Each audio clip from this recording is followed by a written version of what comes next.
Selamat berjumpa kembali dalam kuliah kita. Pada pertemuan kali ini kita akan bicara tentang Business Continuity Management, satu konsep manajemen untuk mengantisipasi berbagai kemungkinan terburuk ya yang dapat mengganggu bisnis kita. Ya. Pada pertemuan ini kita akan mulai dengan menyepakati atau membahas pemahaman dasar BCM, Business Continuity Management. Dengan berjalannya waktu, bisnis makin tergantung terhadap teknologi. Semakin banyak proses bisnis yang diotomatisasi dengan bantuan teknologi.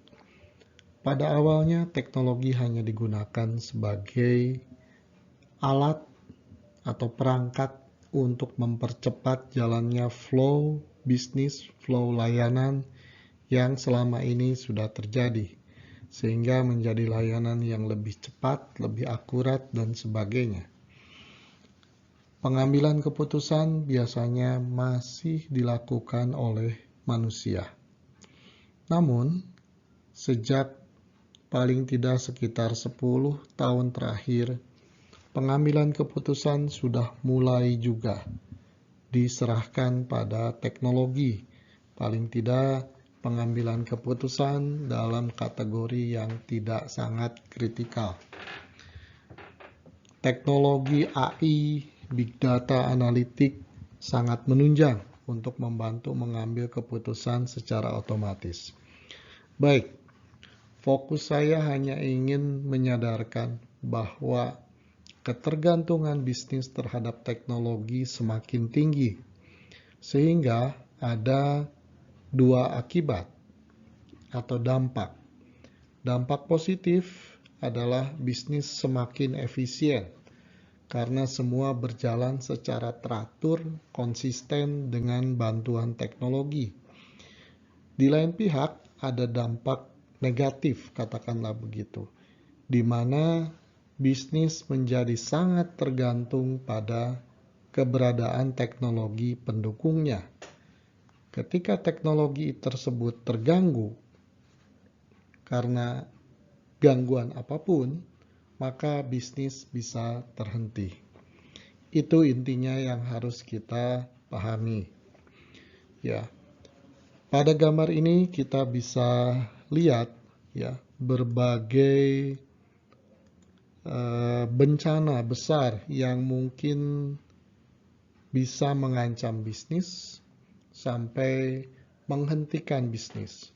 Ya, kebakaran adalah satu fenomena yang kerap terjadi, relatif normal terjadi di berbagai kota, terutama kota-kota besar.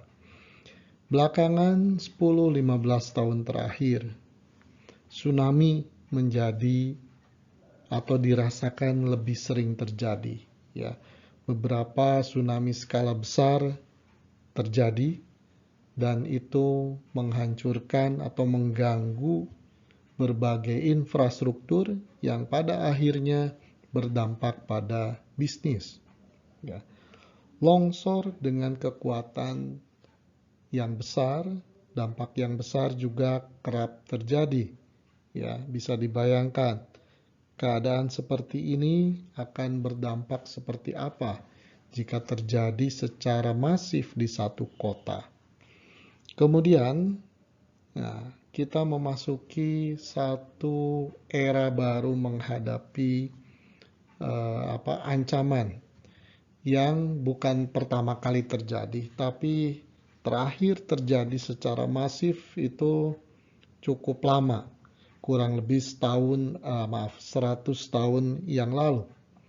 Sehingga banyak orang yang tidak sadar betapa ancaman seperti ini, pandemi COVID-19 seperti yang sedang terjadi sekarang, itu memberikan dampak yang luar biasa. Biasanya kita terjebak fokus pada dampak langsung yang terjadi yang merusak, seperti kebakaran, tsunami, longsor, dan sebagainya. Pandemi adalah satu gangguan yang sifatnya relatif tidak langsung. Perangkat kita masih beroperasi dengan normal, tapi bisnis tetap terganggu. Cara melakukan bisnis terganggu juga. Ya, jadi orang yang tadinya interaktif, hadir tatap muka untuk satu tujuan bisnis apapun, jadi tidak memungkinkan.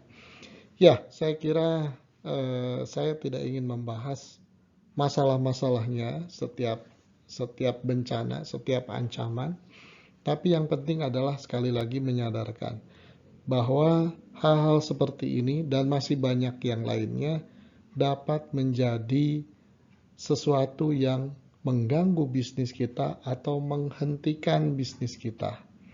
Nah, apa yang akan kita lakukan menyikapi hal ini?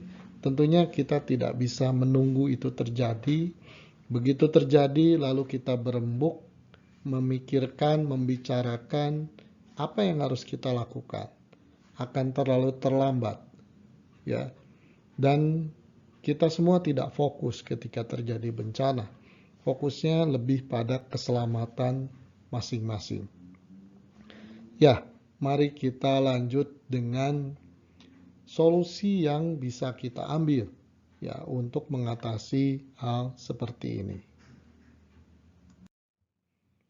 Ya, berbicara tentang berbagai ancaman, gangguan besar yang dapat mengganggu bisnis, ada pertanyaan-pertanyaan mendasar yang mungkin atau bahkan harus kita ajukan pada diri kita sendiri. Diri kita dalam pengertian kita adalah pihak yang menjalankan bisnis atau yang bertanggung jawab terhadap suatu bisnis. Pertama, seberapa besar kemungkinan itu terjadi? Semakin besar, tentunya semakin mengancam kita. Yang kedua, seberapa besar dampaknya terhadap bisnis jika sesuatu itu benar-benar terjadi. Jadi kalau yang pertama kita bicara seberapa besar kemungkinannya. Yang kedua, jika terjadi, berapa besar dampaknya terhadap bisnis. Yang ketiga, apakah perlu kita melakukan tindakan antisipasi? Secara logika ini akan dijawab, iya dong, tentu kita harus melakukan antisipasi. Tapi, seandainya kita punya 100 risiko, 100 ancaman yang bisa terjadi, apakah kita harus mengantisipasi 100 atau bahkan lebih? Nah, dalam bidang ini biasanya kita melakukan penyusunan ranking ya, mana yang dampaknya paling besar. Ini makanya penting dari 1 dan 2 dahulu. Kita tahu mana yang paling bahaya buat kita, artinya bahaya bagi bisnis kita ya. Biasanya tidak seluruh ancaman itu kita antisipasi. Ada ancaman yang akhirnya kita accept, kita terima sebagai sesuatu ancaman yang baru akan ditindaklanjuti jika itu betul-betul terjadi. Tapi tidak perlu repot-repot memerlukan, menyiapkan tindakan-tindakan yang sangat khusus, memerlukan effort yang luar biasa. Yaitu pengertiannya tindakan antisipasi. Jadi kesimpulannya tidak seluruhnya. Ya, tapi bagaimana menemukan ancaman mana yang memang harus diantisipasi, bahkan harus diantisipasi dengan sangat serius. Yang keempat adalah langkah-langkah persiapan apa yang harus dilakukan jika kita sepakat untuk mengantisipasi hal tersebut. Jadi dari 3 itu, setelah kita sepakat, oh ini, item nomor 1, 2, 3, 4, 5 itu harus diantisipasi. Sisanya kita antisipasi langsung ketika itu terjadi. Ya. Nah, ini bagaimana cara melakukannya? Nah, inilah yang akan kita bicarakan, yang akan kita bahas, ya, menggunakan satu konsep yang disebut BCM, Business Continuity Management.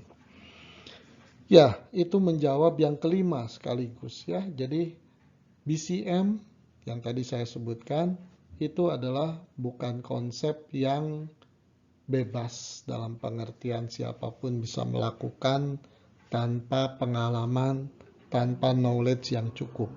Karena kita bicara mengantisipasi sesuatu yang mungkin mengancam hidup matinya perusahaan kita.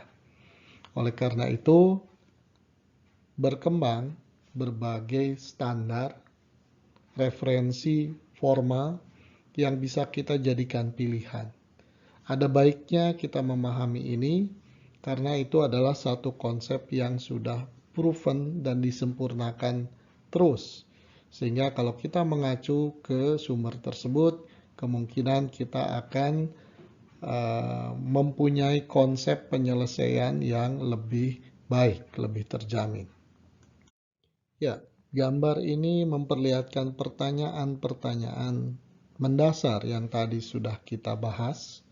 Ini terlihat di sisi kiri, kemudian di sisi kanan itu adalah solusi praktis yang berkaitan dengan pertanyaan-pertanyaan tadi.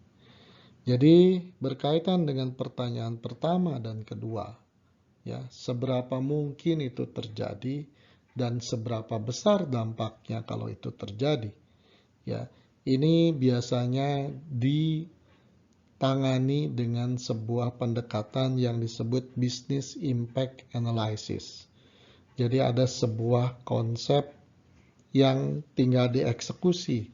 Bagaimana cara melakukan BIA, ya, Business Impact Analysis. Dalam hal ini kita akan menjawab pertanyaan pertama dan kedua. Pertanyaan ketiga, apakah perlu kita melakukan tindakan antisipasi? Ya. Nah, ini adalah keputusan perusahaan. Ya, dalam pengertian perlu tidak itu sebetulnya bebas dalam pengertian. Setiap perusahaan boleh memutuskan sesuatu yang berbeda. Tidak ada sebuah keputusan pasti. Kalau resiko seperti ini, ancaman seperti ini, pasti harus diantisipasi dengan cara tertentu yang mana tidak. Setiap perusahaan, setiap organisasi mungkin punya penilaian yang berbeda. Sesuatu yang dianggap penting oleh satu perusahaan mungkin relatif tidak penting bagi perusahaan yang lain. Nah, ini keputusannya bisa berbeda, ya. Kemudian yang keempat, langkah-langkah persiapan apa yang harus dilakukan. Nah, ini jawabannya adalah mengembangkan sebuah plan, rencana yang sistematis, ya. Ini dalam bentuk dokumen yang disebut Business Continuity Plan. Jadi plan untuk menjamin kontinuitas bisnis. Jika ancaman yang dikhawatirkan benar-benar terjadi. Ya. Nah, ini yang paling penting apa? Bahwa plan ini harus melekat bagi setiap orang yang terlibat di dalam perusahaan. Jadi plan ini bukan buku yang hanya formalitas harus ada di sebuah perusahaan, kemudian baru dibaca, dipelajari ketika bencana terjadi. Ya, itu tidak efektif kalau begitu. Bahkan tidak ada gunanya. Jadi buku ini, action-action yang ada di dalam plan tersebut harus sedemikian rupa melekat pada pihak-pihak yang terlibat, direncanakan terlibat dalam action plan tersebut seandainya dijalankan. Oleh karena itu biasanya plan ini harus dilatih terus-menerus sehingga semua orang yang terlibat tahu persis apa yang harus dilakukan. Baik, yang terakhir adalah seperti yang sudah tadi dijelaskan. Jadi apakah semua ini untuk melakukan ini ada konsepnya? Ada referensi, ada contekannya? Tidak. Ada, ya. Itu ada sejumlah standar. Salah satunya yang terkena dulu ada standar BS 2599, British Standard, ya, BS. Kemudian belakangan yang lebih populer banyak dipakai itu adalah standar ISO.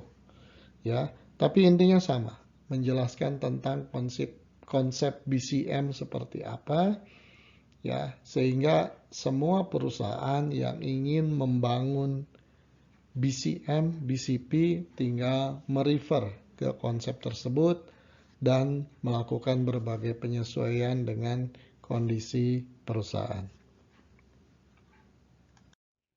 Baik, konsep besar dari yang akan kita bicarakan itu adalah sesuatu yang disebut BCM, Business Continuity Management. Definisi resmi, formal, BCM adalah suatu rangkaian proses manajemen yang terencana, terukur, dan bersifat holistik, keseluruhan, yang mencakup identifikasi dini, pengembangan ketahanan, daya tahan gitu, atau dalam bahasa Inggrisnya resilience, kemampuan pengendalian setiap potensi insiden secara efektif, pemulihan kondisi, dan proses mengembalikan aktivitas kembali ke normal lagi. Untuk menjamin keberlangsungan bisnis perusahaan atau organisasi. Jadi pada akhirnya ini tujuannya itu adalah menjamin keberlangsungan bisnis. Artinya ada bisnis, ada sebuah proses aktivitas yang selama ini berjalan dalam keadaan normal, lalu tiba-tiba ada gangguan, itu harus dipulihkan. Pertama kali akan pulih ke kondisi darurat, tapi berusaha supaya bisnisnya tidak mati, tidak berhenti. Kembali ke darurat dulu. Ya, mungkin kapasitas yang biasa 100% hanya mampu dicapai 30%. Lalu setelah itu baru bertahap dikembalikan ke kondisi normal. Jadi kira-kira seperti itu, ya. Kalau dipertanyakan, maaf, binatang apakah BCM itu? Binatang manajemen. Jadi ini adalah sebuah rangkaian proses manajemen. Nanti akan kita lihat bahwa BCM tidak lebih adalah suatu siklus manajemen yang baku atau standar. Hanya tujuannya adalah untuk mengantisipasi hal-hal yang berkaitan dengan kemungkinan terjadinya bencana atau gangguan besar yang dapat mengganggu bahkan sampai menghentikan bisnis suatu perusahaan. Nah, gambar ini akan membantu kita memahami ya secara lebih konseptual apa itu BCM ya. Jadi kita mulai dengan memahami BCM life cycle, siklus BCM. Jadi BCM adalah suatu kegiatan yang kalau disederhanakan terdiri dari 4 tahap yang membentuk satu siklus. Artinya siklus ini bisa berulang lagi. Ya. Kita coba lihat ya. Jadi yang pertama itu adalah understand the organizations. Memahami organisasi, lalu berdasarkan pemahaman tersebut menentukan strategi. Ya. Nah, ini baru strateginya. Ya, belum langkah-langkah detailnya. Kalau strategi sudah ditentukan, nanti kita kembangkan. Berikutnya adalah developing and implementing BCM response. Jadi itu yang tadi disebut BCP, Business Continuity Plan adalah di sini. Ini adalah respon dalam bentuk langkah-langkah untuk mengantisipasi berbagai kemungkinan, mengantisipasi berbagai kemungkinan dan langkah-langkah penanganan ketika suatu bencana terjadi. Dan terakhir adalah exercising, maintaining, and reviewing. Jadi ini sangat penting, bukan basa-basi yang terakhir ini. Semua plan itu harus di-exercise, dilatih. Dilatih kemudian dipelihara, Artinya dipelihara, disempurnakan, dijaga apakah informasinya masih akurat atau tidak dan sebagainya. Dan juga direview. Direview biasanya berkaitan dengan exercise. Ketika melakukan latihan, kita tidak boleh berasumsi bahwa plannya itu sudah sempurna. Sehingga melatih itu hanya membuat orang mengikuti plan. Sambil kita berusaha ke arah sana, itu juga diperhatikan apakah plan tersebut mengandung kelemahan. Ya, ketika exercise ini akan terlihat dan itu akan membuat proses review ya berusaha menyempurnakan plan tersebut. Sehingga siklus ini berulang lagi. Nah, ini semua diwadahi oleh ini BCM Program Management ya. Dan kalau dibaca ini lingkaran terluar ini adalah embedding BCM in the organization cultures. Jadi harus ada suatu target bagaimana siklus ini semua yang ada di sini itu embed ya, melekat ke dalam setiap orang, knowledge, perilaku setiap orang di perusahaan kita, terutama adalah pihak-pihak yang akan terlibat dalam penanganan seandainya bencana yang dikhawatirkan terjadi.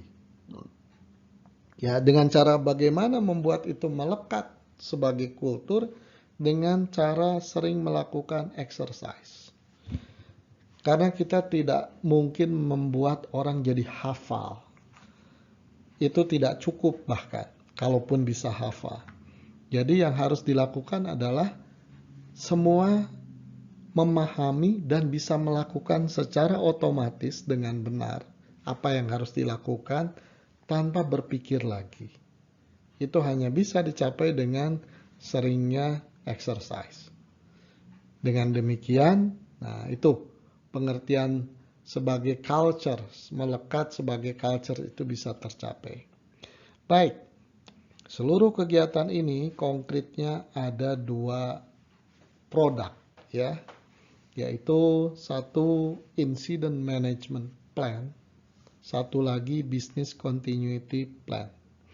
Incident management plan fokus pada penanganan bencana sesegera mungkin setelah bencana terjadi.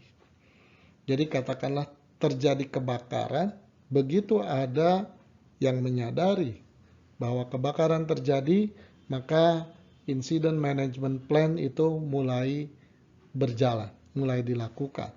Mulai dari menelepon pemadam kebakaran, lalu action awal sambil menunggu pemadam kebakaran barangkali menyiram dengan fasilitas seadanya, menyelamatkan orang dan sebagainya. Ini incident management plan.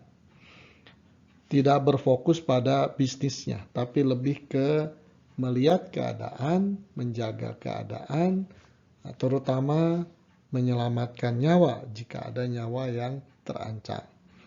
Nah, satu lagi adalah business continuity plan, sesuai namanya, business continuity. Ya, jadi ini sebuah rencana untuk menciptakan satu kondisi di mana bisnis memungkinkan untuk dijalankan lagi. Continuity-nya bisa dilakukan. Nah, ini ya. Jadi ini memulihkan nih. Dari tadinya, waduh, ini kebakaran, bangunan ada ruangan yang tidak mungkin dipakai lagi, ya. Ada saluran-saluran komunikasi yang putus, ada fasilitas komputer yang rusak dan sebagainya. Nah, ini diidentifikasikan kemudian akhirnya menjalankan suatu action untuk memulihkan bisnis. Tentunya kalau bisnis diukur dengan kapasitas katakanlah 100% di kondisi normal, dalam kondisi ini tidak mungkin jadi 100% dalam waktu yang singkat. Biasanya kita masuk atau memulihkan ke kondisi darurat. Kemudian setelah itu dengan periode yang lebih panjang kita pulihkan hingga kondisi normal lagi. Baik, sekarang mari kita perdalam pemahaman tentang siklus BCM ini, yang terdiri dari 4 tahapan besar. Ya. Yang pertama itu adalah understand the organizations, memahami organisasi. Apa intinya dalam konteks BCM? Memahami organisasi. Ya. Jadi ingat bahwa tujuan kita itu adalah mau mempertahankan kontinuitas bisnis. Kalau bisnis kita itu memproduksi roti, bagaimana produksi roti bisa tetap berjalan? Walaupun untuk sementara kapasitas tidak 100%. Ya. Kalau perusahaan kita perusahaan telekomunikasi, bagaimana layanan telekomunikasi tetap bisa berjalan walaupun kapasitasnya menurun. Kalau bisnis dalam tanda kutip, bisnis kita adalah pemerintahan, bagaimana layanan publik kepada publik, ya, kepada masyarakat bisa tetap berjalan. Nah, ini. Jadi understand the organization pada prinsipnya adalah mengidentifikasikan produk atau layanan utama perusahaan atau organisasi. Mengapa demikian? Karena kita mau mempertahankan bukti bahwa perusahaan organisasi kita tetap berjalan produknya atau layanannya, ya tentunya harus diawali dengan pemahaman, identifikasi produk dan layanannya apa saja. Ya, jadi orientasi kita adalah bagaimana setelah mengidentifikasikan nanti mempertahankan supaya itu bisa berjalan. Ya. Nah, pada akhirnya nanti kita akan mengkorelasikan produk tersebut dengan aktivitas dan sumber daya pendukungnya, ya, supaya produk tersebut atau layanan tersebut dapat terselenggara, dapat berjalan. Apa saja nih pendukungnya yang harus disiapkan, ya. Aktivitasnya apa saja di bagian pertama ini, understand the organization, yaitu melakukan business impact analysis, mengidentifikasikan critical activities, aktivitas paling kritis, kemudian determining continuity requirement. Berikutnya adalah mengevaluasi threat atau ancaman terhadap critical activities. Jadi aktivitas di sini yang critical itu maksudnya yang memproduksi produk atau layanan kita. Ya, ada aktivitas yang sifatnya internal perusahaan, itu mungkin tidak jadi prioritas. Tapi aktivitas yang menghasilkan produk atau layanan itulah yang kita anggap critical. Ya. Lalu undertake a risk assessment, ya, melakukan assessment terhadap risiko. Lalu determining choices, kalau ada pilihan-pilihan yang bisa kita tentukan, kita bisa pilih, kita lakukan pertimbangan untuk memilih pilihan yang lebih baik. Dan terakhir adalah approval. Approval ini penting, mengapa?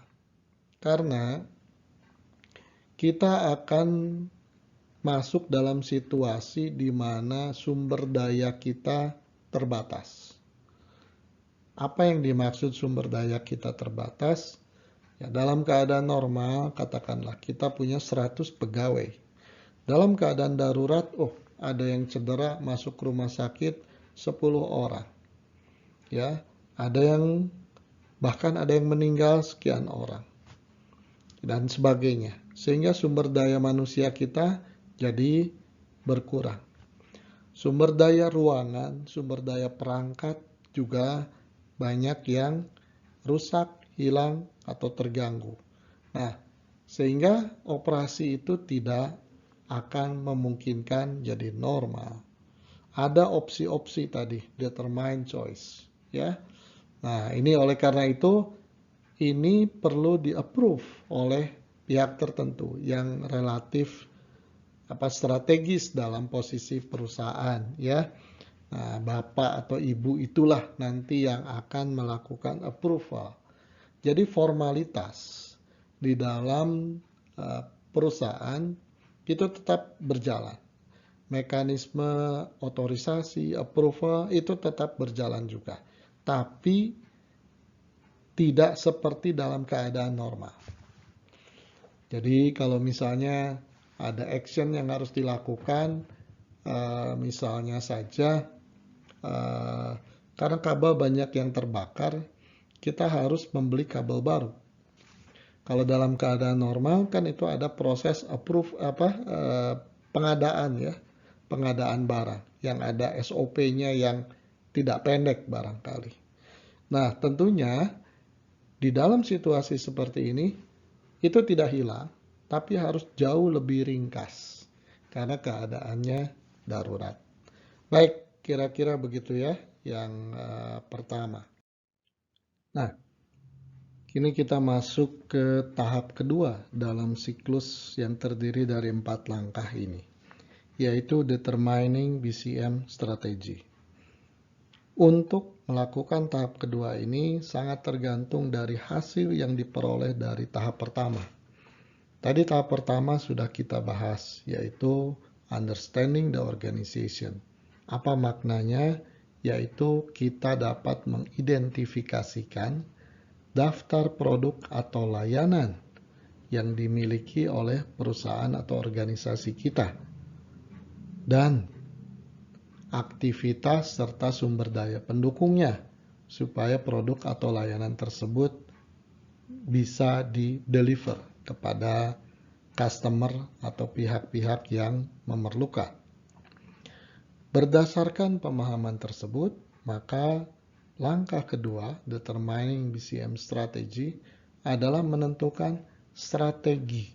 Strategi apa? Strategi pemulihan. Jadi strategi pemulihan apa seandainya terjadi kebakaran yang mengancam layanan yang mana? Ya, strategi itu bisa beraneka ragam, ya, tergantung cara pandang perusahaan, tergantung kita menilai seberapa penting produk yang mana dari perusahaan kita, ya, sehingga strateginya bisa berbeda. Strategi bisa beraneka ragam implementasinya. Bisa saja kita memikirkan sumber daya komputasi. Strateginya misalnya yang paling umum dilakukan. Selain punya data center, kita punya disaster recovery center. Lalu, apakah disaster recovery center-nya itu sesuatu yang sifatnya menggantikan secara penuh seluruh sumber daya di data center, atau hanya parsial? Lalu di RC-nya, disaster recovery center-nya, apakah bersifat hot backup, warm backup, atau cold backup? Ya. Nah, ini semua membentuk strategi yang berbeda-beda. Ya. Nah, untuk menentukan strategi yang terbaik yang bagaimana, biasanya ada 3 pertimbangan terpenting yang harus kita perhatikan. Yang pertama itu adalah MTPD, Maximum Tolerable Period of Disruption. Jadi waktu maksimum yang dapat diterima oleh perusahaan berkaitan dengan suatu layanan. Jadi MTPD ditentukan untuk setiap layanan.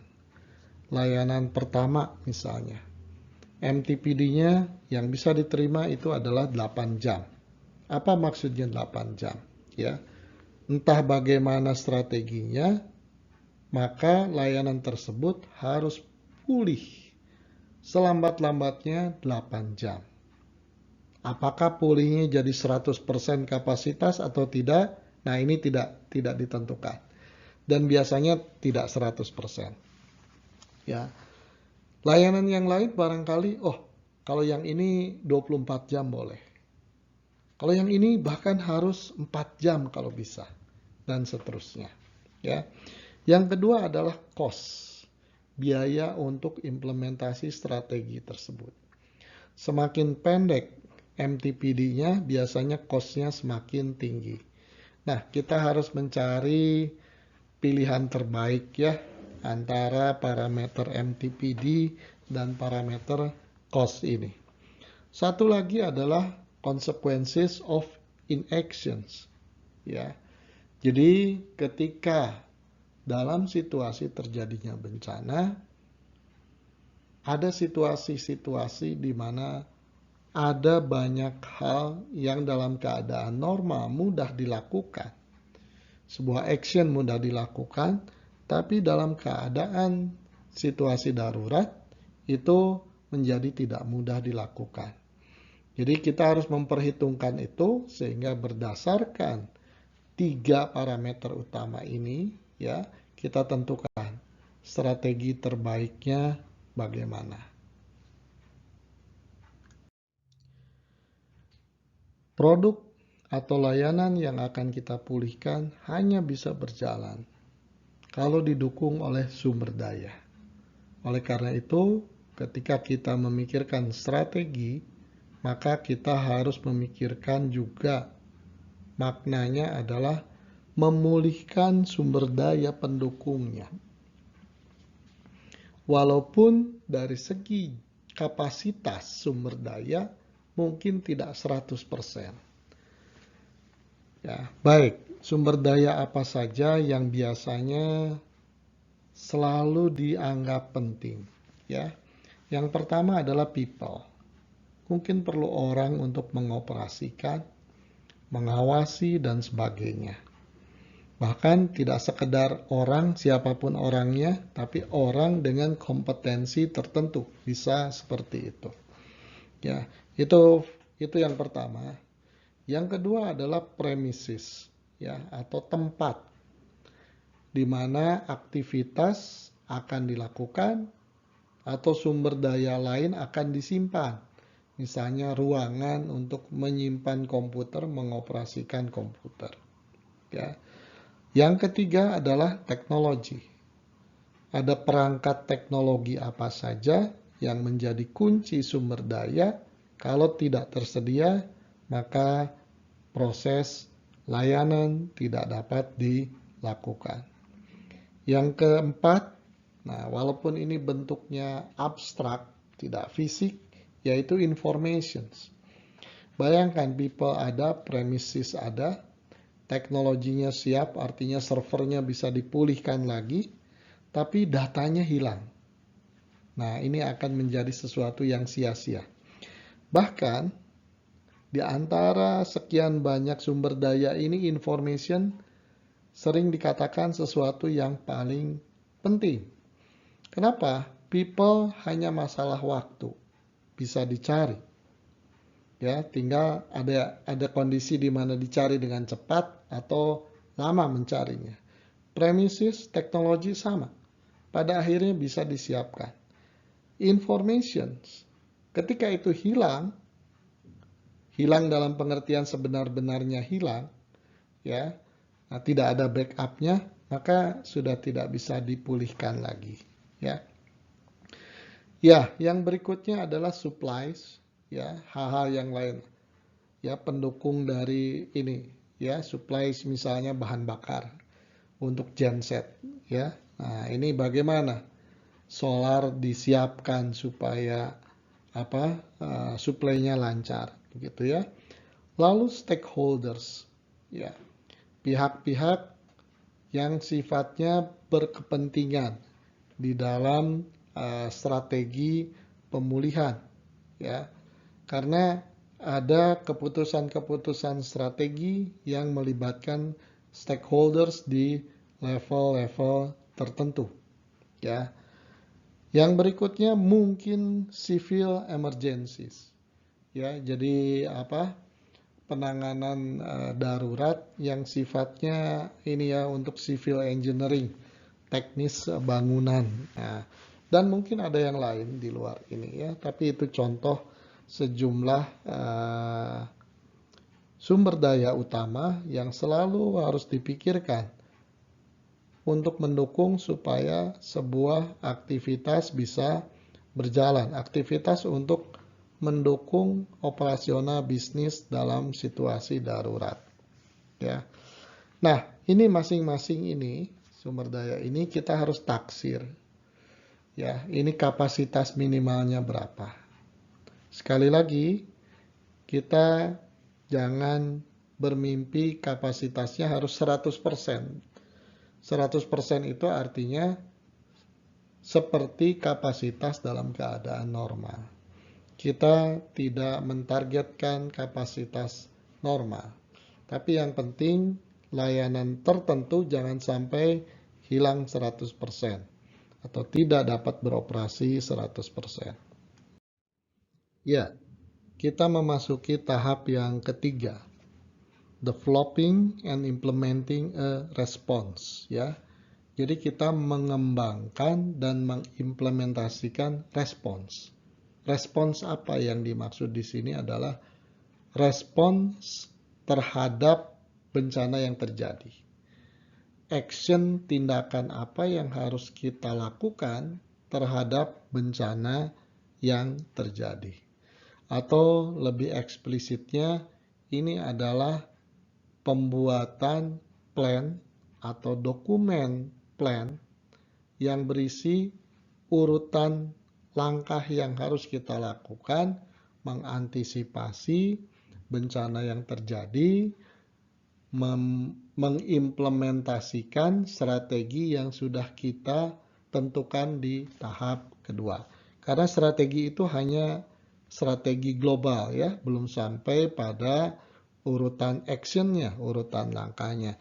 Disinilah kita mengembangkan langkah-langkah itu sampai bentuk akhirnya itu berbentuk sebuah dokumen yang biasanya sering disebut sebagai dokumen BCP, Business Continuity Plan. Tidak tertutup kemungkinan kalau kita memiliki 10 produk yang harus kita pulihkan, masing-masing berupa satu dokumen BCP. Kemungkinan pertama begitu. Kemungkinan lain, beberapa dokumen digabung. Beberapa produk digabung dengan solusi satu BCP yang sama. Bisa begitu ya. Atau ekstrimnya, 10 produk tersebut solusinya hanya satu BCP karena semua berkaitan satu sama lain. Ya, itu situasional ya, tergantung keadaan. Apa aktivitas dari developing and implementing a response ini? Yaitu mengidentifikasi critical activities, kemudian evaluate threats to those critical activities ya. Jadi ancaman apa saja yang mengganggu, mengancam tadi critical activities. Lalu memilih strategi yang tepat untuk mereduce ya likelihood, kemungkinan terjadinya dan impact dari incidents. Kemudian memilih strategi yang memprovide ya continuity atau recovery. Nah, ini maksudnya strategi di sini adalah turunan dari yang kita tentukan di tahap kedua. Karena strategi itu harus diturunkan lagi menjadi strategi-strategi yang lebih implementable. Ya.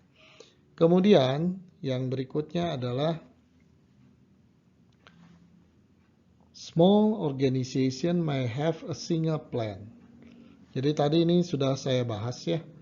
Jadi plan bisa satu untuk seluruhnya, bisa tiap produk, tiap layanan satu-satu plan, bisa 3 layanan satu plan, 2 layanan yang lain satu plan, satu sisanya satu plan lagi. Nah, itu tergantung situasi ya.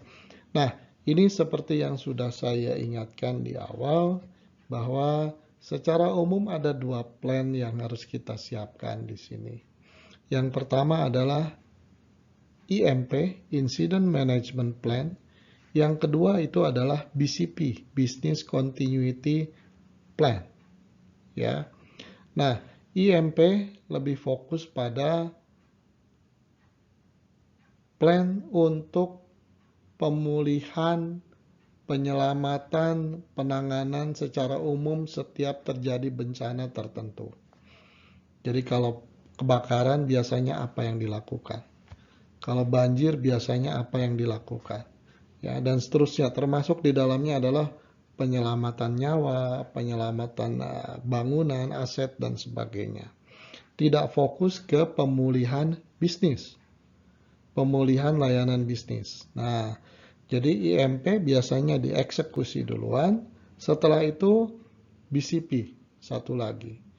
BCP ya, pada prakteknya biasanya menerima laporan dari tim IMP. Oh, ada ruangan yang masih bisa dipakai. Ada beberapa aset yang kelihatannya masih utuh, memungkinkan masih dipakai dan seterusnya.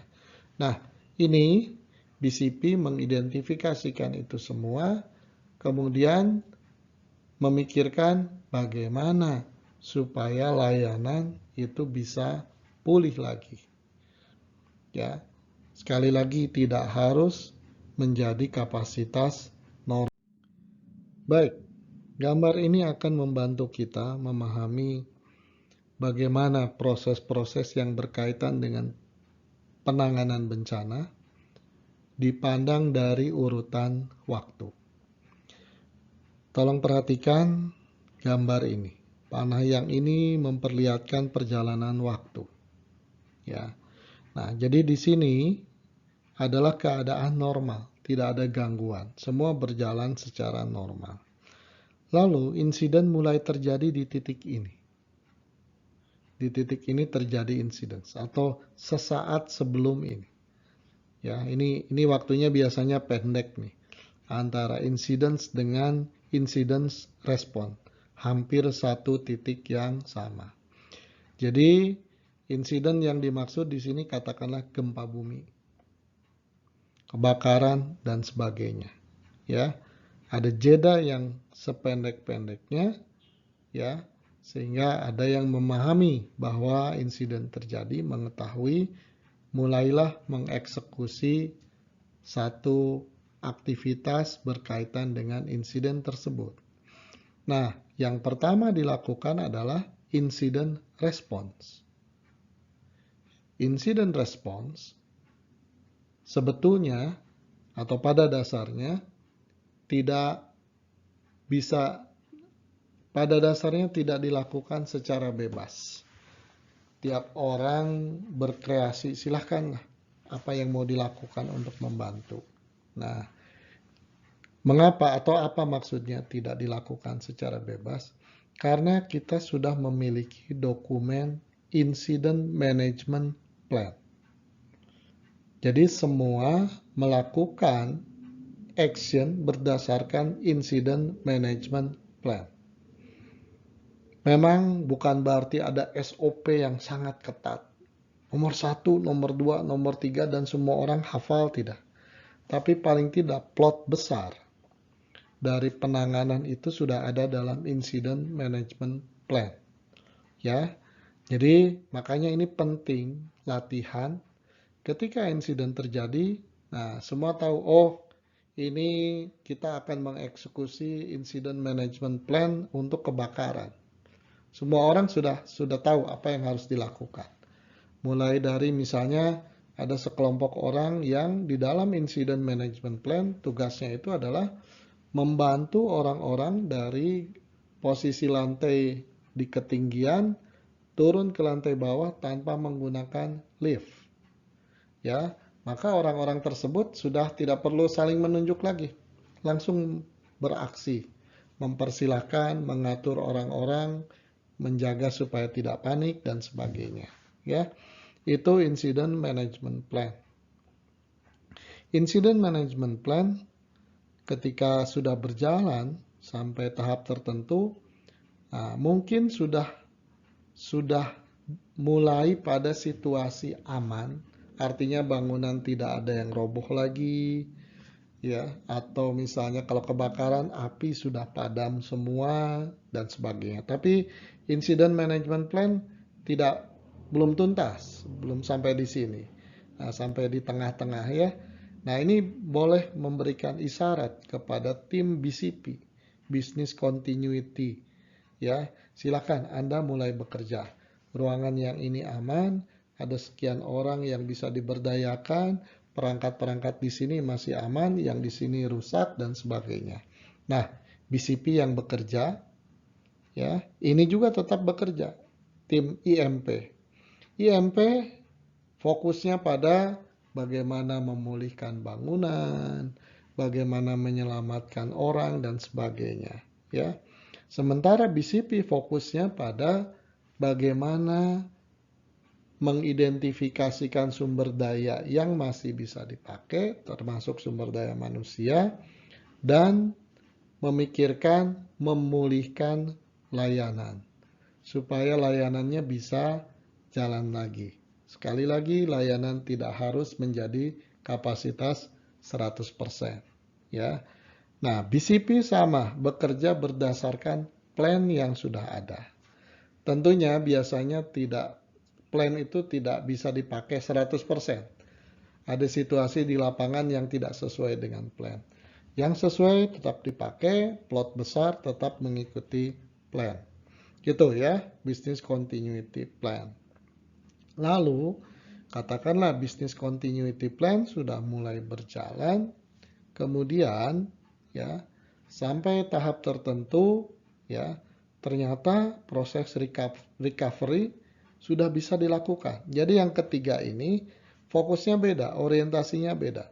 Kalau ini business continuity, yang ini bisnis dengan bantuan business continuity plan, targetnya adalah memulihkan layanan secepat-cepatnya, tidak melampaui MTPD tadi ya, waktu maksimum yang ditetapkan, tapi sifatnya yang penting layanan on versi darurat yang tidak kapasitas 100%, yang belum keadaan normal. Sementara kalau recovery atau resumption, ini tujuannya fokusnya membuat layanan back to normal, kembali ke situasi normal. Apa ukuran normal?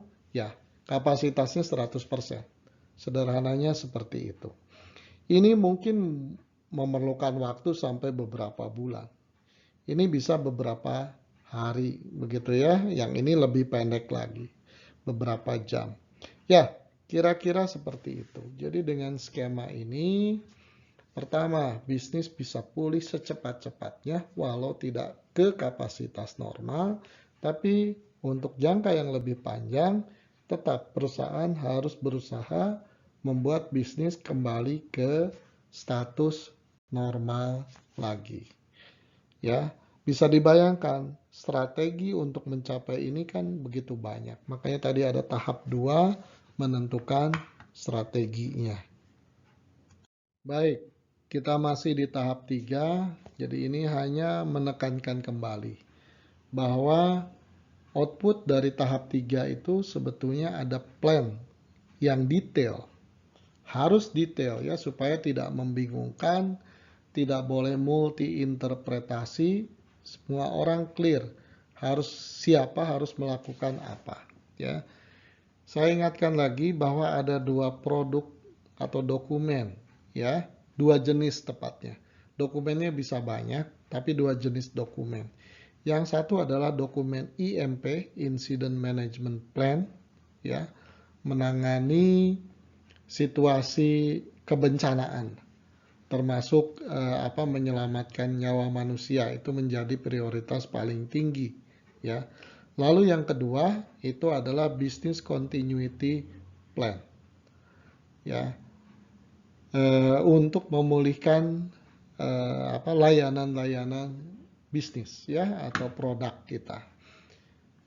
Di dalam BCP ini adalah ada recovery plan untuk membuat jadi normal kembali. Nah, recovery plan yang untuk membuat jadi normal itu ada pendekatan dimasukkan sebagai bagian dari BCP, ada juga yang menjadi plan yang terpisah. Jadi kalau terpisah ini akan ada jadi ada 3 plan ya. IMP, BCP, lalu recovery atau resumption layanan ya, plan yang terakhir itu.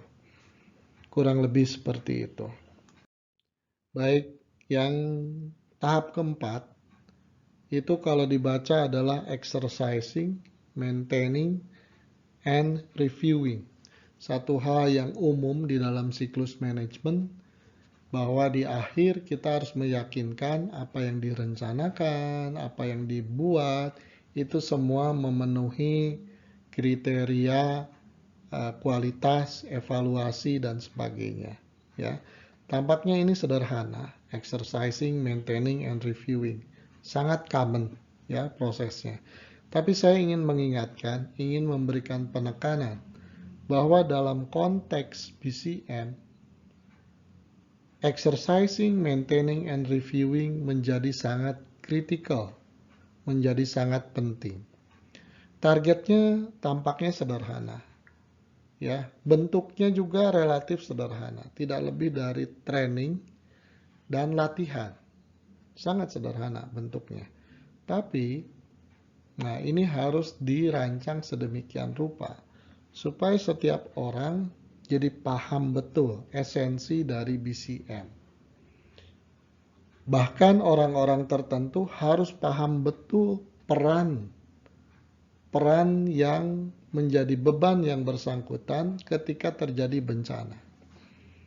Jadi seseorang misalnya dalam keadaan normal, tugasnya itu adalah seorang akuntan atau seorang operator entry data dalam sistem IT misalnya. Itu tugas normal sehari-hari dalam keadaan tidak ada bencana.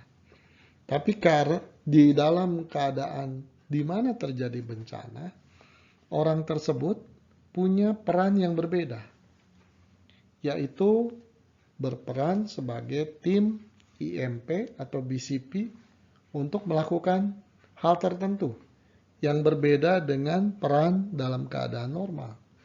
Misalnya seseorang, nah, kamu tampaknya sangat kuat, sangat sehat. Jadi ditugaskan menjadi tim ini P3K lah untuk hal yang berkaitan dengan keselamatan kesehatan. Ya. Jadi ketika bencana terjadi dia harus sadar, peran saya bukan entry data lagi, tapi melakukan fungsi sebagai P3K. Kira-kira seperti itu. Ya. Jadi tiap orang harus sadar perannya apa. Ada yang tidak diberikan peran atau tanggung jawab khusus, tapi tetap harus berperilaku positif. Tiap orang harus tahu ketika ada gempa, sementara posisi kantor di ketinggian, apa yang harus dilakukan. Jangan nanti harus teriak-teriak lagi mengajarkan, tidak sempat. Tapi tiap orang harus tahu, makanya dikatakan melekat sebagai cultures. Ya, ketika terjadi kebakaran, apa yang harus dilakukan? Setiap orang tahu. Nanti ada yang bantu mengatur flow dan sebagainya. Setiap orang harus tahu bahwa menggunakan lift itu dilarang ketika terjadi bencana. Ya. Nah, jadi balik lagi. Exercise itu jadi penting supaya setiap orang, apakah yang tidak punya peran khusus, apalagi yang punya peran khusus, tahu persis apa yang harus dilakukan. Ya. Lalu ada maintaining and reviewing. Ya. Maintaining apa misalnya? Di dalam buku dokumen IMP, Incident Management Plan, ya. Misalnya di situ ada keterangan bahwa kalau terjadi sesuatu telepon kebakaran.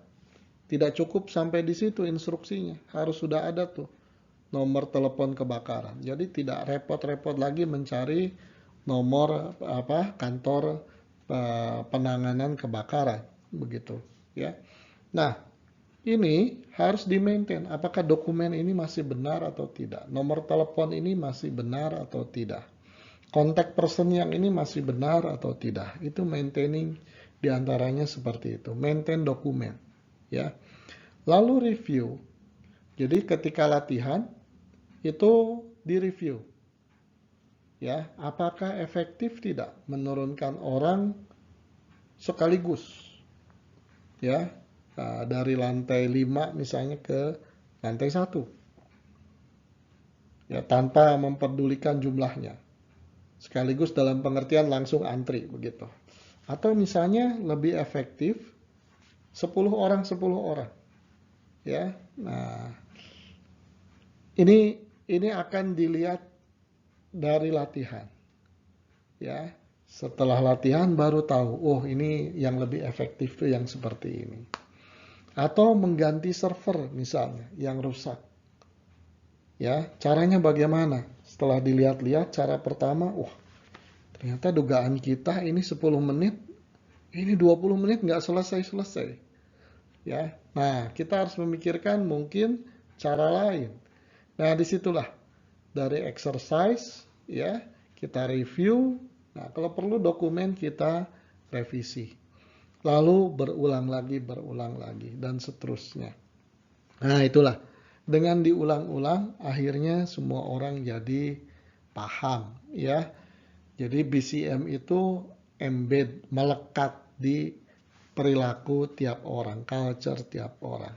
Kira-kira seperti itu. Apa tantangan tersulit ketika kita membangun BCM? Membangun dalam pengertian membuat BCM itu melekat menjadi culture perusahaan, menjadi culture orang-orang, bagian dari culture orang-orang di perusahaan kita. Paling tidak ada 3 tantangan ya yang menarik dan harus kita tangani. Yang pertama itu adalah bagaimana membuat semua orang berpikiran, termasuk pimpinan, ya, bahwa BCM adalah core value dari perusahaan. Ketika BCM dianggap sebagai itu hanya compliance.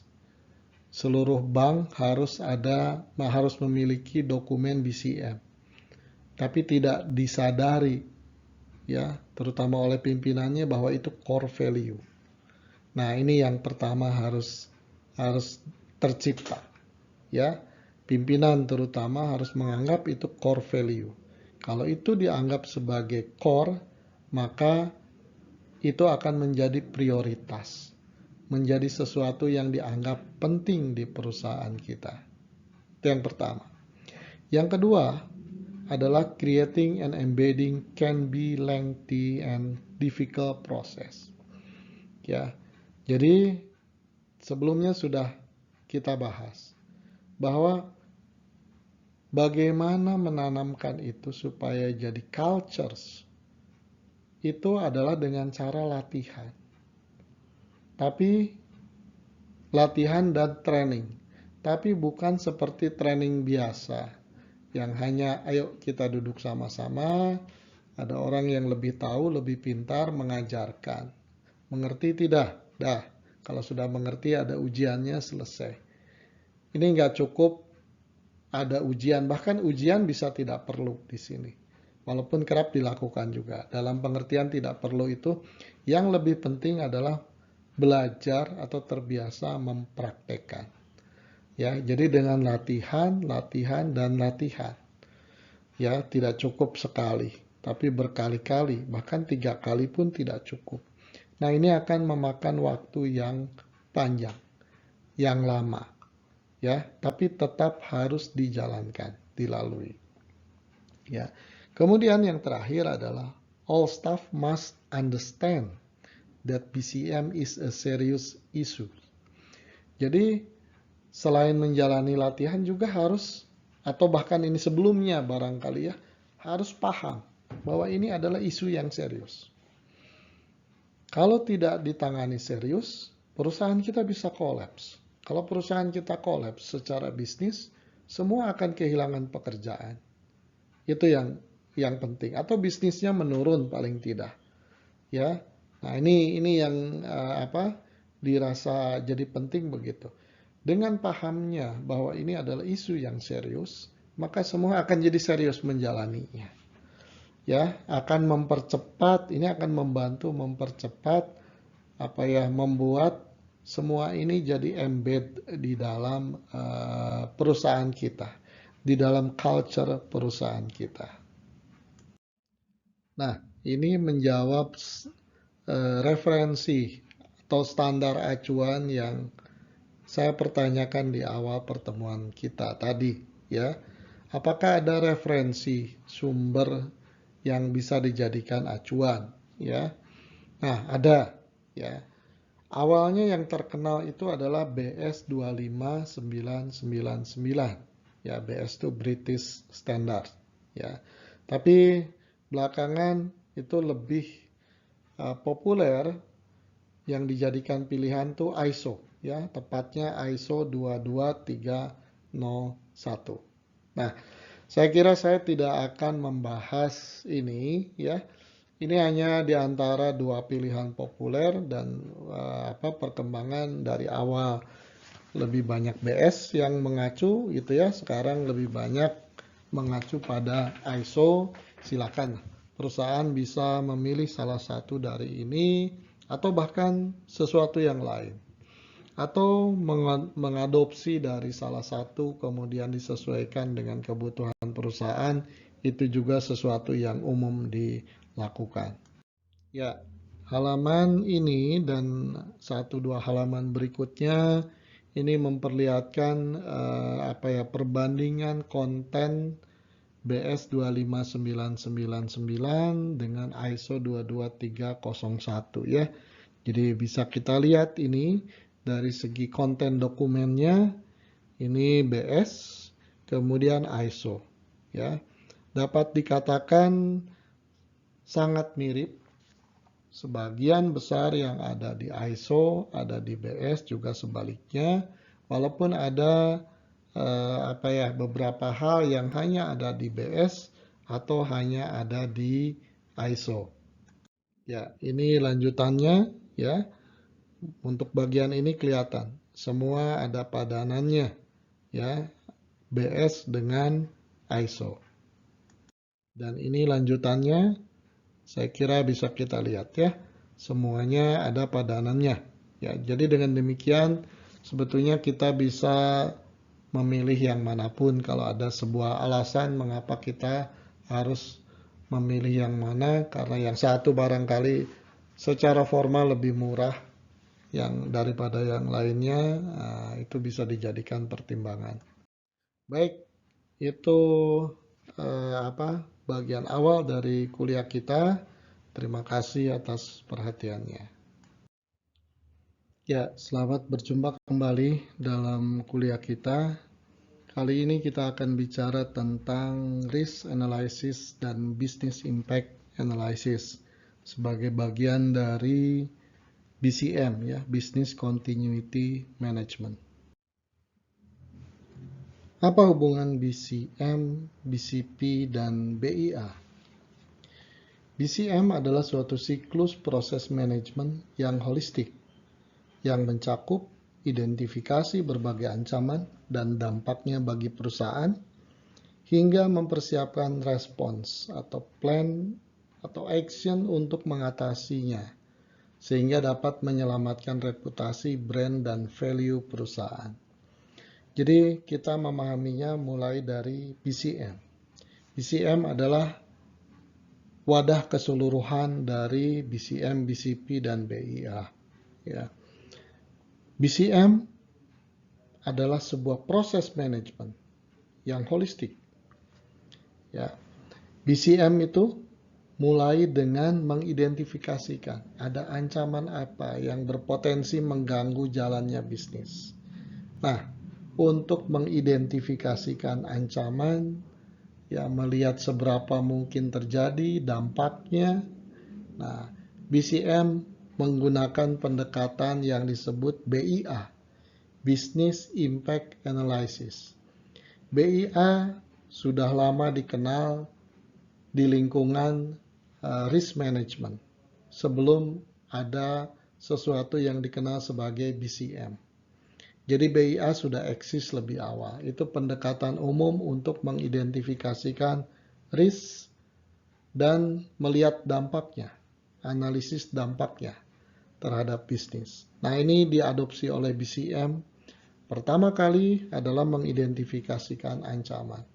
Ya, setelah itu, setelah tahu ancamannya yang mana yang harus dipikirkan antisipasinya, nah BCM akan meng-create action untuk mengantisipasi yang disebut BCP, Business Continuity Plan.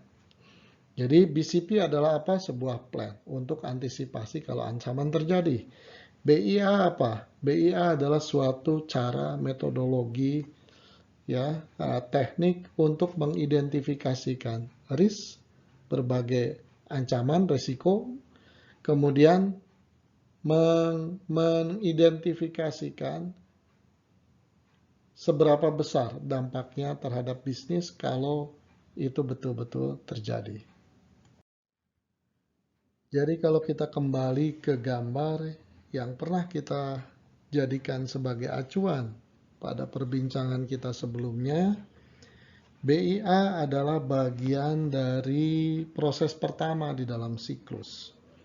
Memahami organisasi, memahami produk-produknya apa saja atau layanannya, dan ancaman apa yang bisa mengganggu produk atau layanan tersebut. Seberapa besar kalau ancaman itu terjadi, seberapa besar dampaknya, itulah BIA. Jadi BIA dilakukan di tahap yang pertama. Lalu tahap kedua strategi, tahap ketiga adalah membangun plan-nya, membangun respons. Kalau betul-betul terjadi, ya, itulah yang disebut BCP. Sementara BCM-nya yang mana? Ini keseluruhan adalah BCM.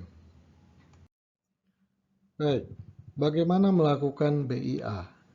Business Impact Analysis. Perbincangan kita kali ini akan membahas tentang tahapan-tahapan yang terdiri dari 9 tahap bagaimana melakukan BIA. Ada banyak versi bagaimana cara melakukan BIA.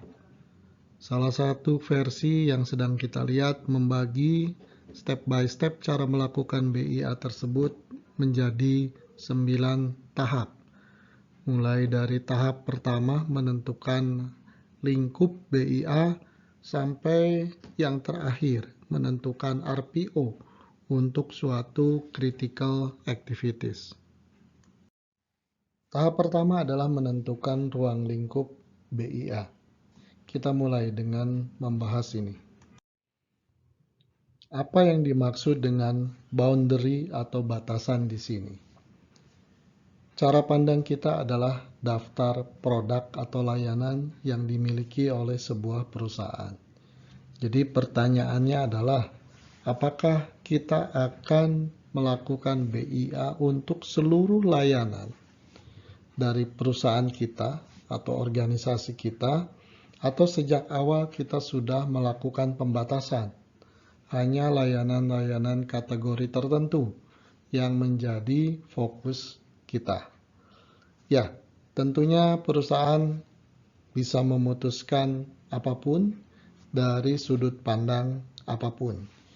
Ya, biasanya dipilih berdasarkan sejauh mana impact-nya terhadap bisnis jika suatu produk atau layanan tidak dapat berjalan atau tidak dapat berfungsi dengan baik, ya. Nah, inilah yang biasanya jadi pertimbangan, ya. Baik, Intinya adalah di tahap 1 ini adalah kita menentukan layanan mana saja yang menjadi bagian dari BIA yang akan kita lakukan. Caranya, pertimbangannya silakan. Perusahaan bisa menentukan sendiri. Yang penting pada akhirnya kita mendapat daftar layanan yang menjadi prioritas kita untuk ditangani dengan BIA. Baik, jadi hasil dari tahap pertama kita mendapatkan daftar layanan yang menjadi lingkup kita dalam menentukan BIA. Masuk ke tahap 2 adalah dari daftar tersebut kita harus menentukan aktivitas penting apa, aktivitas utama apa yang mensupport supaya layanan atau produk tersebut dapat berjalan.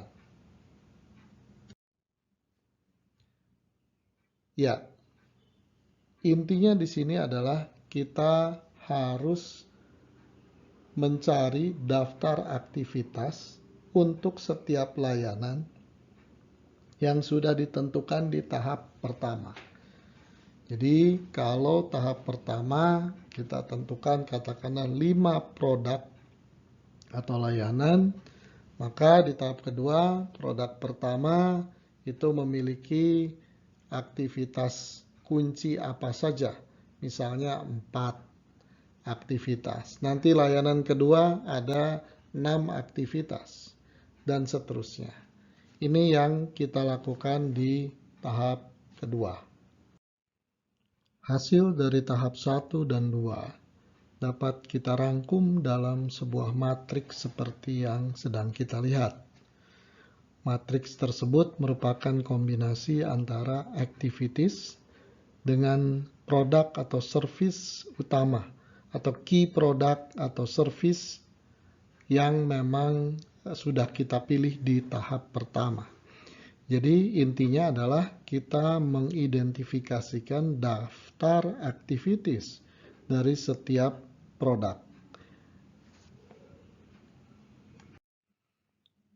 Tahap berikutnya, tahap 3, adalah mencoba mengidentifikasikan seandainya sebuah ancaman terjadi, disruption terjadi, apa dampaknya terhadap bisnis perusahaan.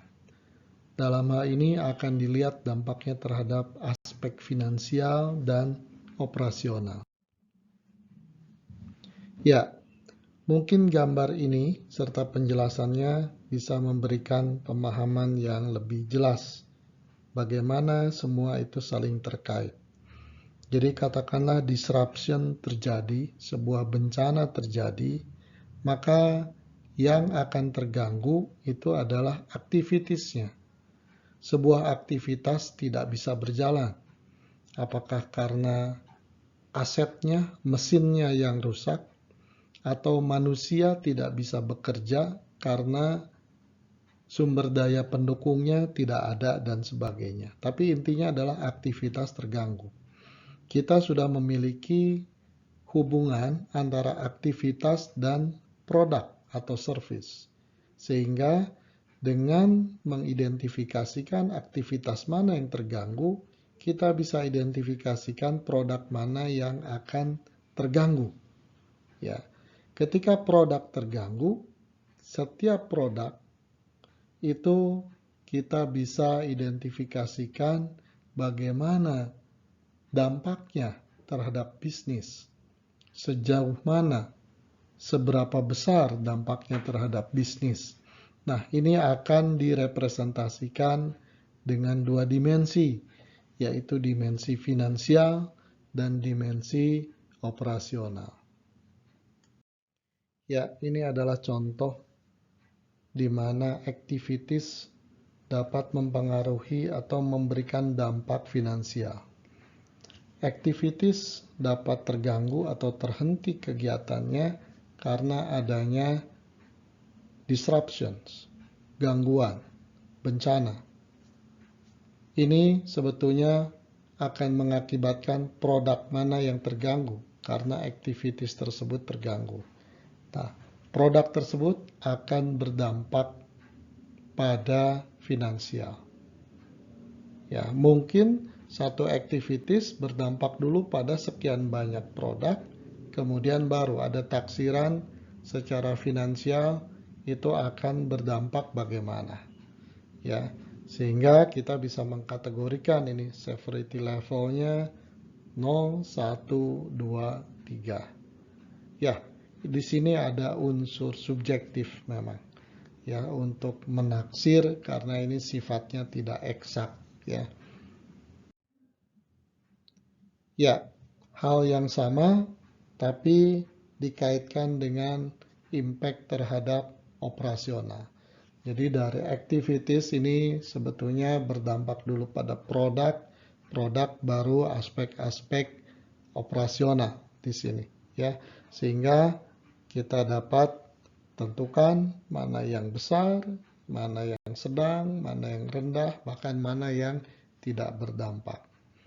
Ya, itu baik. Jadi dari tahap 3 kita mendapatkan daftar activities yang terganggu kalau terjadi disaster, kemudian bagaimana dampaknya terhadap operasional dan finansial. Tentunya kita akhirnya bisa melihat mana yang dampaknya paling besar hingga yang dampaknya paling kecil. Nah, dengan informasi tersebut kita dapat melakukan tahap keempat, yaitu mengidentifikasikan critical activities atau critical process. Jadi, tahap 4 ini kita adalah menentukan daftar activities yang sifatnya critical activities atau critical process. Bagaimana menentukannya? Yaitu memanfaatkan informasi impact terhadap operasional dan impact terhadap finansial. Ya, ini adalah contoh yang berhubungan dengan contoh sebelumnya yang sudah kita bahas. Dalam pembahasan sebelumnya kita sudah melihat bagaimana impact terhadap finansial dan impact terhadap operasional. Sehingga dari seluruh business activities yang menunjang produk atau layanan kita, ternyata ada 1, 2, 3, 4 yang kategorinya critical. Artinya, critical kalau ini tidak berjalan akan menyebabkan produk atau layanan tidak bisa terdeliver yang akan menyebabkan kerugian operasional atau finansial. Baik, sampai tahap ini kita sudah memiliki daftar critical activities atau critical process yang harus kita selamatkan ketika terjadi bencana. Kita selamatkan agar produk atau layanan kita tetap terdeliver. Untuk mencapai tujuan tersebut, ada satu besaran yang harus kita tentukan, yaitu MTPD atau waktu maksimal yang masih dapat diterima di mana suatu layanan boleh terganggu. Di luar waktu itu sudah tidak dapat diterima lagi, misalnya karena mungkin customer tidak bisa menerima waktu yang lebih panjang atau ada hal-hal lain yang membuat di luar waktu itu, di luar batas waktu tersebut sudah tidak memungkinkan lagi. MTPD juga nanti akan membantu kita menyusun prioritas. Seandainya kita memiliki keterbatasan sumber daya, mana yang harus diprioritaskan, kita dapat memanfaatkan besaran waktu MTPD. Siapa yang berhak menentukan berapa nilai dari waktu MTPD, yaitu waktu maksimum bahwa sistem boleh terganggu atau mati dalam periode tertentu. Biasanya yang paling berperan di sini adalah unit bisnis yang terkait dengan layanan tersebut. Jadi misalnya suatu layanan A berkaitan dengan unit bisnis A. Siapa yang berhak menentukan A itu boleh mati maksimum 2 jam? Ya, mulainya biasanya dari unit A tersebut. Unit A menetapkan kalau bisa jangan lebih dari 2 jam. Nah, tapi seringkali waktu ini dikoreksi sama-sama supaya lebih realistis. Misalnya unit A tadi berdiskusi dengan unit-unit pendukung infrastrukturnya. Salah satunya misalnya IT. Lalu unit IT mengatakan, untuk mencapai keinginan 2 jam tersebut, itu kurang realistis, karena biayanya akan sangat tinggi. Tapi kalau direlaksasi sampai 2 jam setengah, apalagi 3 jam, cost-nya bisa menurun drastis. Nah, atas dasar pemahaman tersebut, mungkin disepakati MTPD yang lebih realistis, atau merupakan kompromi antara kepentingan bisnis tapi juga memahami kendala yang dihadapi oleh perusahaan. Gambar berikut mungkin akan sangat membantu memahami konsep MTPD tersebut. Jadi gambar ini intinya berupa grafik. Grafik dengan sumbu vertikal itu adalah level of performance. Ya, di sini ada level 0, performance-nya berarti terburuk. Ya, lalu ada level normal, performance yang normal. Nah, sementara ada satu lagi minimum acceptable. Jadi dalam keadaan normal segini nih levelnya. Tapi boleh turun, asal jangan kurang dari minimum acceptable ini. Kurang lebih begitu pemahamannya. Lalu sisi kanan, sumbu ke arah horizontal, ke kanan, itu adalah waktu. Ya, mari kita pahami fenomena yang terjadi, yang mungkin terjadi melalui grafik ini. Jadi bisnis beroperasi normal ini. Dari waktu ini katakanlah sampai waktu ini. Levelnya ini normal. Jadi kapasitas layanan segini. Nah, sampai di titik ini terjadi bencana. Terjadi disaster. Ya, dalam waktu sangat singkat sejak disaster terjadi, gempa bumi, kebakaran atau apapun, ya, ini akan jatuh. Performance dari layanan ini mungkin sampai ke titik 0. Artinya layanan terhenti sama sekali. 0 pengertiannya seperti itu. Ya. Nah, inilah operasi normal ujungnya sampai di sini. Setelah ini berarti mulai periode sistem terganggu, kena bencana. Nah, disinilah sebuah mekanisme yang pertama ada incident management plan berjalannya dengan timnya. Lalu ada business continuity plan juga mulai berjalan sejak waktu yang ini. Nah, sehingga sistem mulai dipulihkan.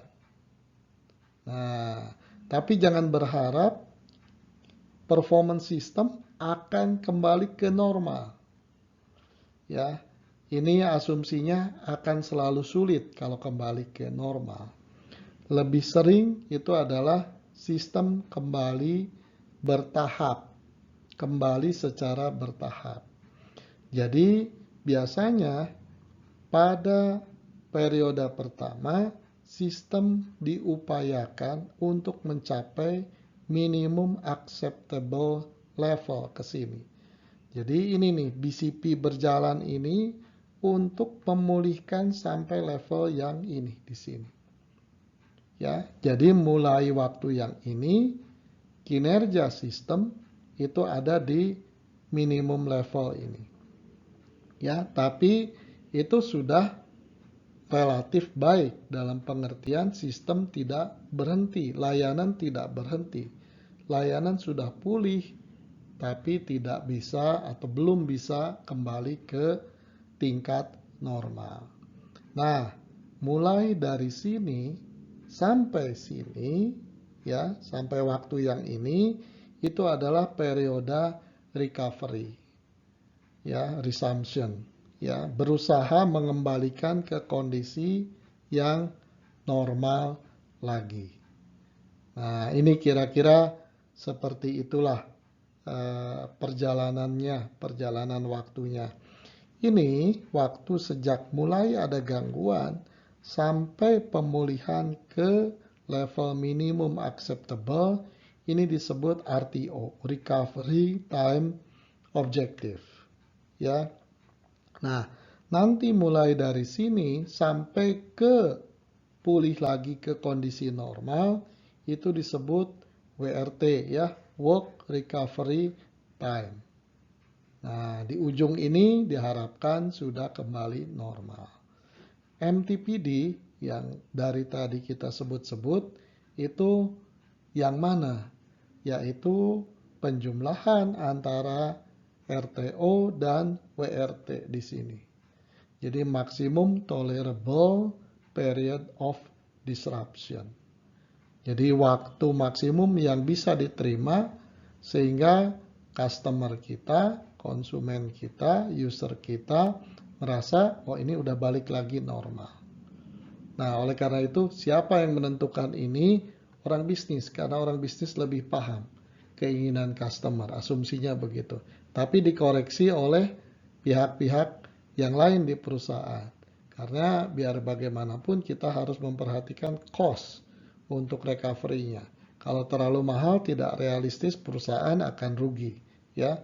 Nah, ini kira-kira pemahamannya. Jadi mulai dari sini bisnis kembali ke kapasitas normal.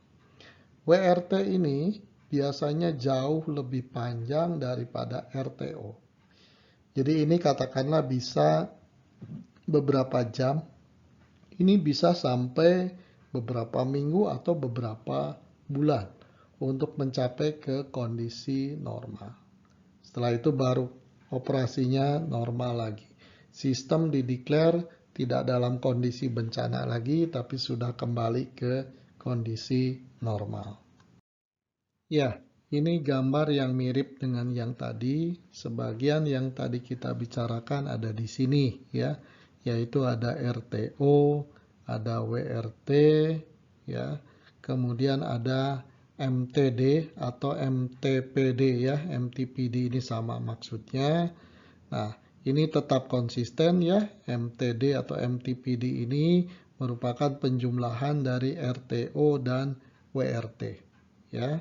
Nah, yang ingin saya perlihatkan ada satu lagi besaran waktu yang disebut RPO, Recovery Point Objective. Ini terjadi di situasi normal. Nah, apa ini RPO? Dan mengapa jadi penting juga di dalam perbincangan kita? RPO kurang lebih adalah waktu untuk melakukan backup terjadwal. Jadi kalau misalnya sebuah sistem masih menggunakan backup secara berkala, katakanlah setiap 12 jam, ya, setiap hari atau bahkan setiap 24 jam, ya berapapun lah. Ya, jadi artinya apa? Kalau sistem terganggu, katakanlah RPO-nya itu 12 jam. Setiap 12 jam, sistem melakukan backup seluruh data atau data-data yang berubahnya. Intinya seluruh data jadi aman gitu. Ya, setiap 12 jam. Lalu setelah kalau baru membackup, kemudian 2 jam beroperasi dan sistem mengalami gangguan, maka sistem tidak dapat dipulihkan ke waktu yang terakhir terjadi gangguan. Mengapa? Karena ada waktu backup yang intervalnya cukup panjang, tadi 12 jam.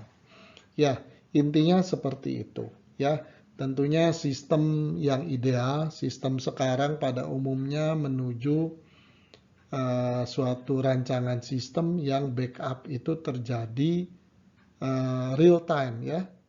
Ketika ada perubahan, sesegera mungkin dalam hitungan detik bahkan kurang, sistem menduplikasi data itu ke tempat duplikasinya ya. Tapi in case sebagian sistem yang masih menggunakan sistem lama, kita harus memperhatikan RPO ini. Semakin pendek RPO semakin baik, tapi cost mungkin semakin tinggi ya. Ya, kira-kira pemahamannya seperti itu. Ini perlu dipahami, perlu diperhatikan karena sebagian perbincangan kita di tahap berikutnya akan terkait dengan pemahaman ini. Interval waktu MTPD idealnya adalah serendah-rendahnya atau secepat-cepatnya. Tapi di lain pihak tadi kita harus realistis. Realistis dengan cost, realistis dengan secara teknis harus ada yang dikerjakan, pasti memerlukan waktu. Ya, katakanlah dari sejumlah layanan activities yang kritikal, kita sudah identifikasikan ya MTPD-nya itu berapa. Ini hasil kompromi katakanlah ya dari berbagai sudut pandang. Nah, tadi dikatakan bahwa ini dapat dipakai juga untuk menentukan prioritas recovery. Mana yang paling awal pantas untuk dikerjakan. Ya, biasanya secara teknis, jika merefer pada nilai MTPD yang lebih kecil, nilainya itu mencerminkan satu urgensi yang lebih tinggi. Kalau bisnis menentukan ini harus lebih segera, harus disegerakan, berarti itu punya kepentingan bisnis yang lebih tinggi. Oleh karena itu, biasanya yang lebih kecil, seperti contoh di sini, 240 menit dianggap prioritasnya nomor 1. Lalu yang 260 nomor 2 dan seterusnya. Baik, sampai sini kita sudah memiliki daftar critical process atau critical activities beserta MTPD-nya beserta prioritasnya. Berikutnya adalah kita harus menentukan atau mengidentifikasikan resource pendukung apa yang terkait dengan critical activities tersebut agar dapat dipulihkan hingga kapasitas normal. Karena MTPD itu adalah waktu yang diperlukan untuk mengembalikan ke kapasitas normal. Jadi ini yang kita lakukan di tahap ke-6. Kita tentukan sumber daya teknis, non-teknis termasuk SDM yang menjadi pendukung dari setiap critical activities. Lalu perhitungkan nilai RTO untuk mengembalikan ke kondisi kinerja minimal yang acceptable. Setelah itu, satu lagi periode kedua untuk mengembalikan ke kondisi normal. Ini adalah sebuah contoh ya. Jadi suatu activities barangkali memerlukan IT resources, sebuah komputer atau laptop, ya, kemudian database software, Windows, ya, kemudian LAN switch, kemudian sumber daya non IT, ya, misalnya perlu ruangan, perlu orang dengan kompetensi tertentu, perlu perangkat tambahan, kabel dan sebagainya, perlu dokumen manual dan sebagainya. Nah, ini yang harus kita identifikasikan di tahap yang ke-6. Hal berikutnya yang harus ditentukan adalah menetapkan RTO dari setiap critical activities.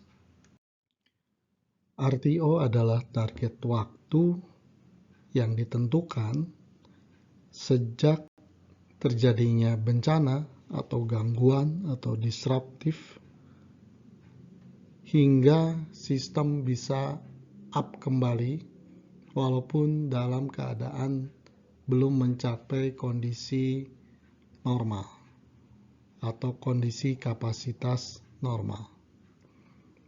RTO harus ditentukan dan tentunya RTO lebih pendek dari MTPD. Ya, MTPD adalah batas waktu maksimum untuk nilai RTO.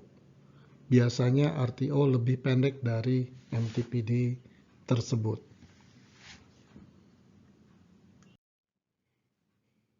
Tahap ke-8 adalah mengidentifikasikan semua sumber daya yang terkait dengan critical activities, supaya critical activities tersebut dapat dijalankan seperti yang direncanakan.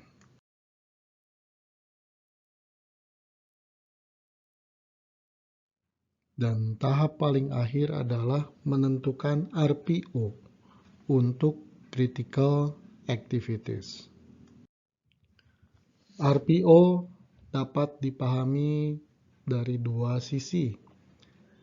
Satu sisi, RPO merupakan interval waktu di mana sistem melakukan backup secara reguler dalam keadaan normal. Di sisi yang lain, RPO sering dikaitkan dengan jumlah data loss yang bisa terjadi karena terjadinya disruption. Nah, data loss ini sebesar-besarnya adalah sesuai dengan interval waktu RPO. Artinya bisa terjadi baru saja ada terjadi backup, kemudian sistem beroperasi sampai menjelang periode backup berikutnya terjadi disruption. Maka hampir satu periode RPO itulah data loss itu terjadi atau tidak dapat dipulihkan karena belum sempat disimpan. Nah, oleh karena itu sistem-sistem harus diperhitungkan. Biasanya RPO ini ditentukan per aplikasi. Aplikasi yang berbeda punya tuntutan RPO yang berbeda. Aplikasi yang tidak kritikal, update datanya relatif jarang, mungkin mempunyai RPO yang relatif panjang waktunya. Tapi aplikasi yang misalnya aplikasi transaksi di bank yang frekuensinya sangat tinggi, maka RPO-nya juga harus sangat pendek. Sehingga ketika terjadi sesuatu, pemulihan akan dilakukan dengan mudah mengacu pada periode backup terakhir yang waktunya tidak panjang dari kejadian disruption. Sehingga potensi data loss menjadi kecil sekali. Data loss ini akhirnya terkait dengan RTO, terkait dengan ketika terjadi bencana, terkait dengan upaya untuk pemulihan.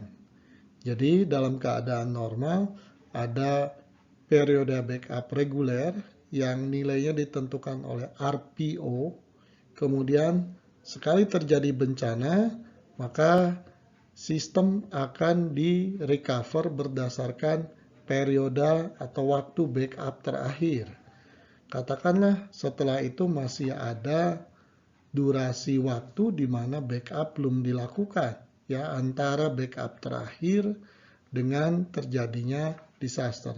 Maka jika perlu itu dilakukan entry manual berdasarkan bukti-bukti fisik. Nah, itu yang biasanya dilakukan dalam periode waktu WRT, dan total waktu tersebut tidak boleh lebih dari MTPD. Ini adalah contoh di mana critical activities masing-masing ditentukan. Berapa RTO yang diinginkan, berapa RPO yang diinginkan. RPO biasanya lebih pendek waktunya daripada RTO. Terima kasih atas perhatian Anda.